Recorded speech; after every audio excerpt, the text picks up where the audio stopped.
Olá, meu nome é Kleber Carvalho e nesse vídeo a gente vai falar sobre o Object Storage ou o Cloud Object Storage, COS. Legal. Deixa eu entrar aqui na página do Object Storage. Bom, o que é o Object Storage ou Cloud Object Storage? O Cloud Object Storage, ele é hoje o storage mais famoso que existe na cloud. Você consegue armazenar diversos tipos de arquivos lá dentro, então desde imagens, vídeos, arquivos PDF, você consegue armazenar backups, né, arquivos zips lá dentro. Então, hoje ele é o, o storage mais popular que tem.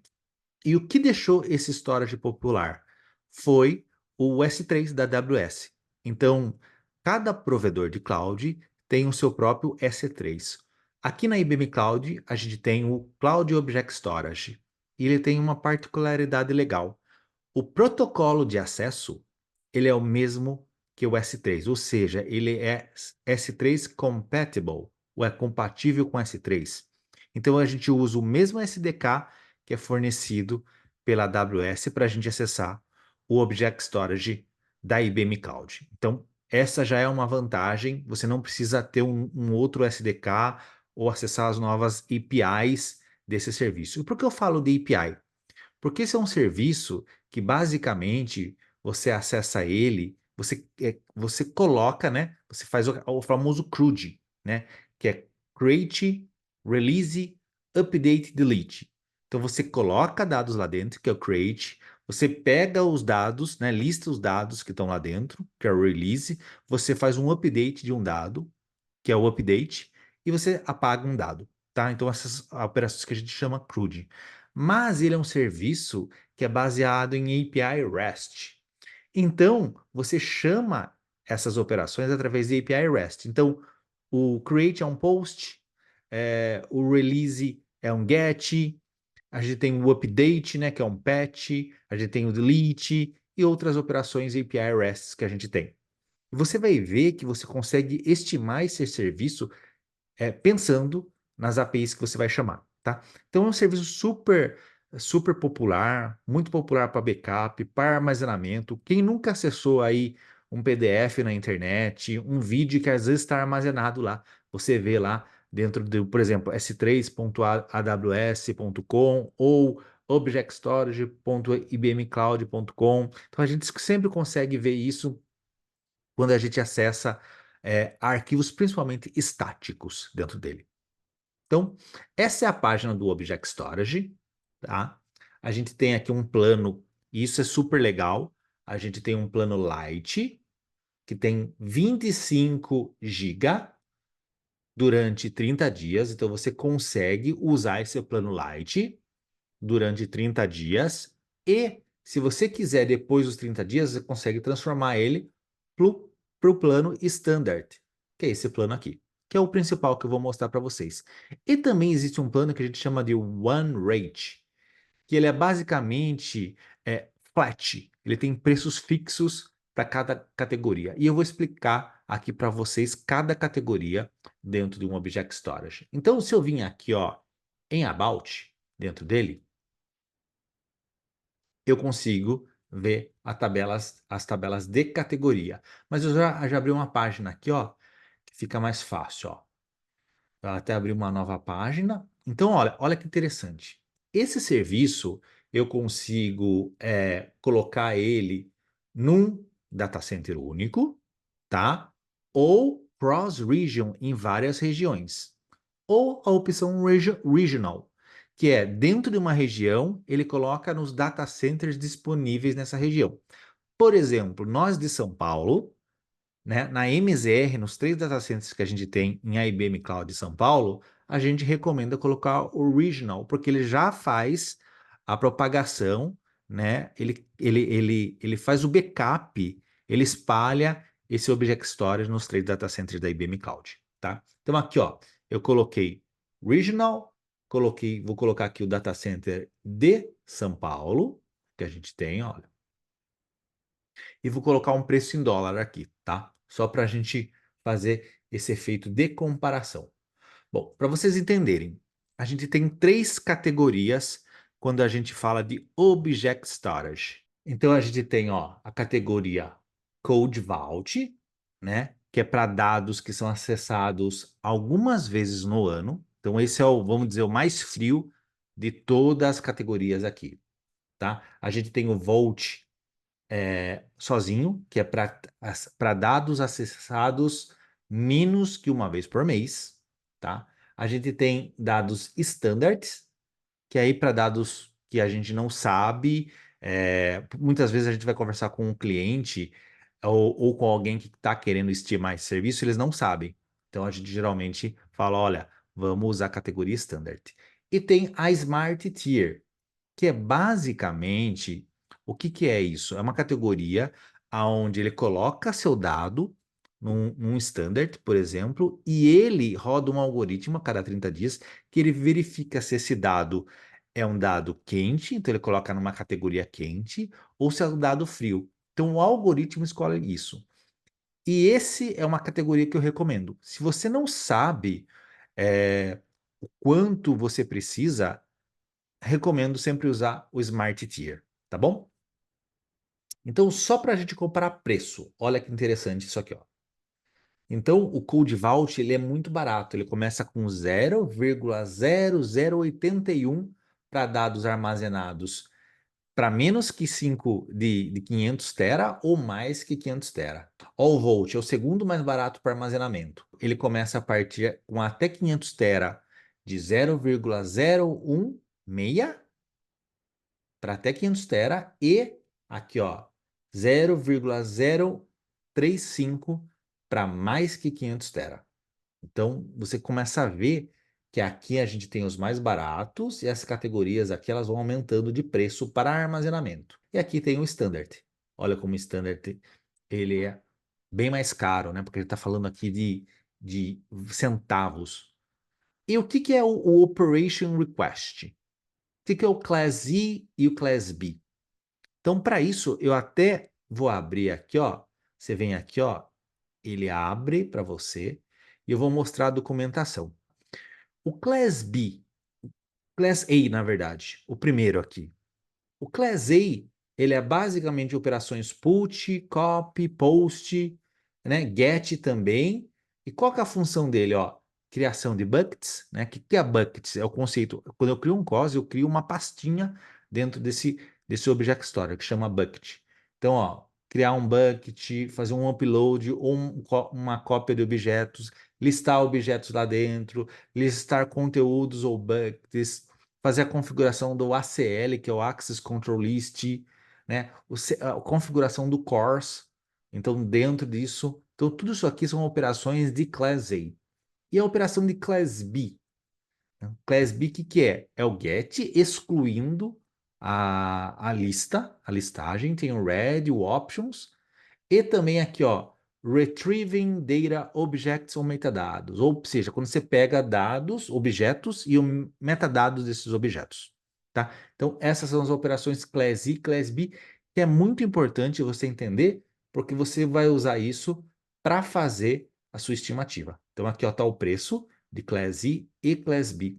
E aqui acontece um efeito que é interessante, que é o contrário. Por quê? O class E ele é mais caro. Olha que interessante.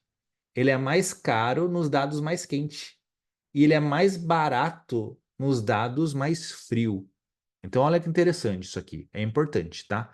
Por quê? Porque se assume que os dados mais quentes você vai fazer mais operações de Class E e Class B. Então, toma muito cuidado em colocar um dado no code e você usar muito as operações de leitura, escrita, ou muitas vezes perceber se sua ferramenta de backup, porque geralmente a ferramenta de backup que está integrada com o COS se ela não usa muito não faz muito dessas operações. Então, isso é uma atenção muito importante quando a gente faz estimativa de COS. E aqui tem o conceito de data retrieval, né? Que é a gente fazer, ó, data retrieval. Então, é a recuperação de dados aqui, tá bom? Bom, A gente tem mais o que aqui? Aqui a parte de outbound, o preço de outbound. Então aqui a gente tem os preços de outbound dele, tá? A gente tem o conceito de egress, que é o quê? O egress é a saída de dados, aqui ó. E a gente tem também o Aspera, que é uma ferramenta que acelera, aumenta a velocidade. Então a gente tem isso também aqui. Outro ponto interessante, ó, o One Rate Pricing. Aqui, ó, veja tudo esse cálculo aqui que eu vou mostrar na calculadora como a gente faz. No One Rate Price ele tem preços fixos. Então, ó, para São Paulo é esse preço aqui.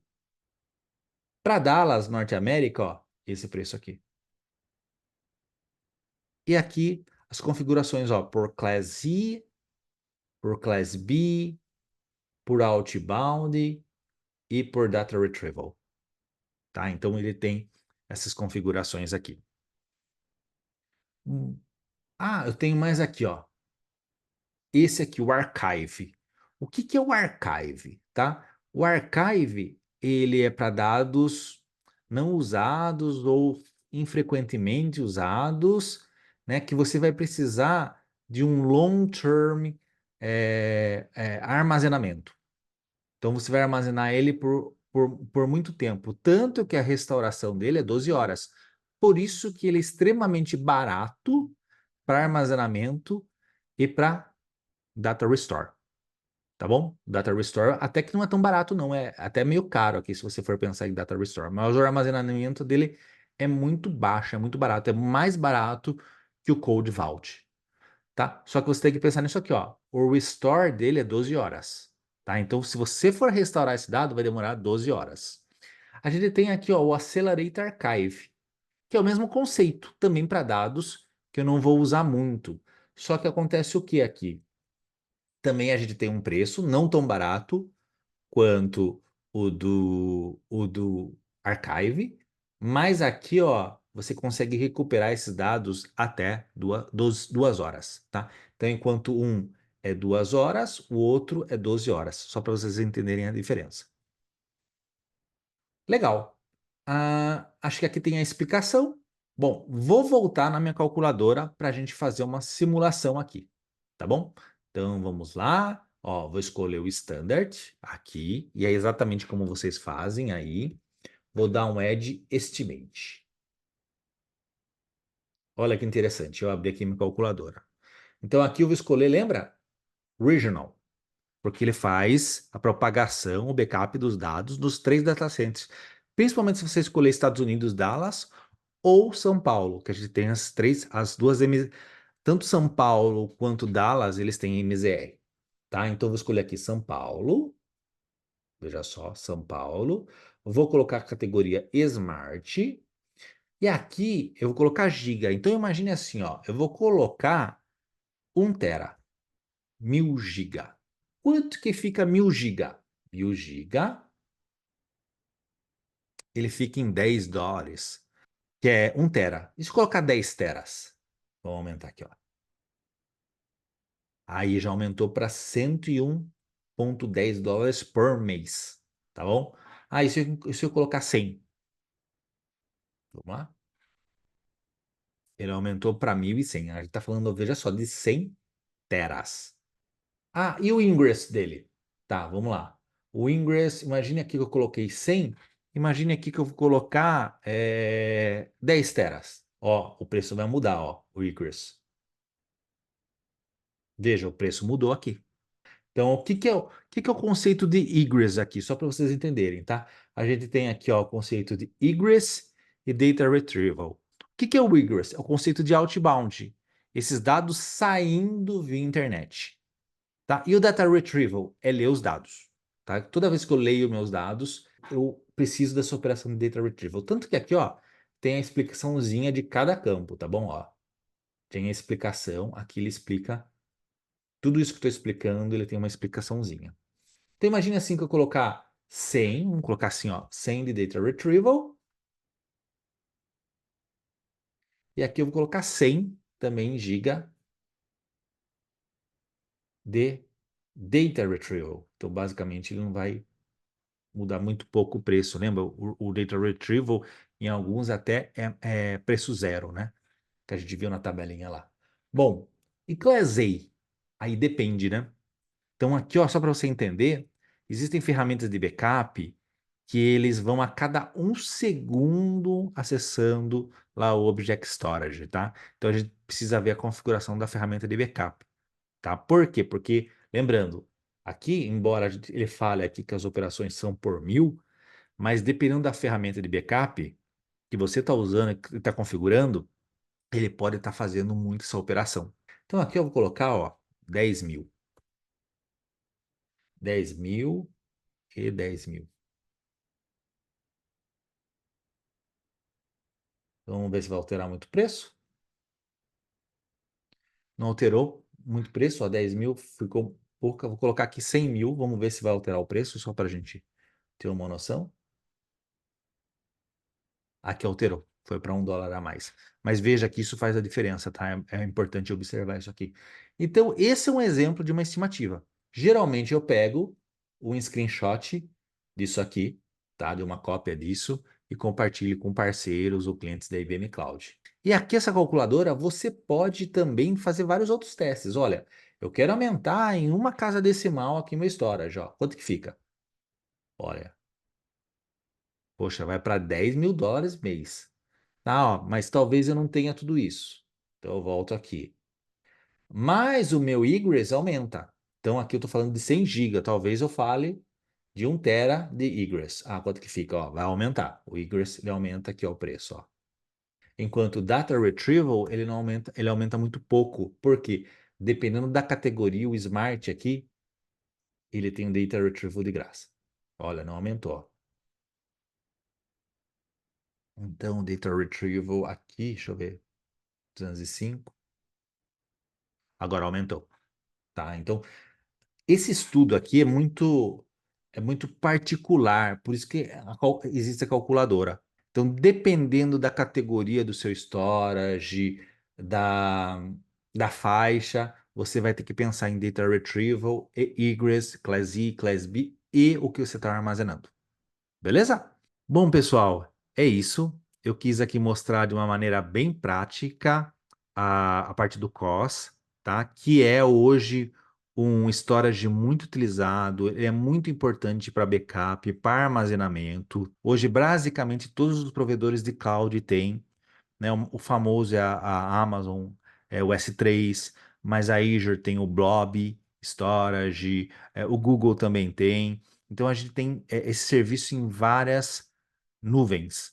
E é um serviço muito utilizado e é muito barato, tá bom? Então, se você precisa armazenar backup, se você precisa armazenar dados, arquivos dentro da cloud, com certeza esse é um serviço muito utilizado e com um excelente custo-benefício.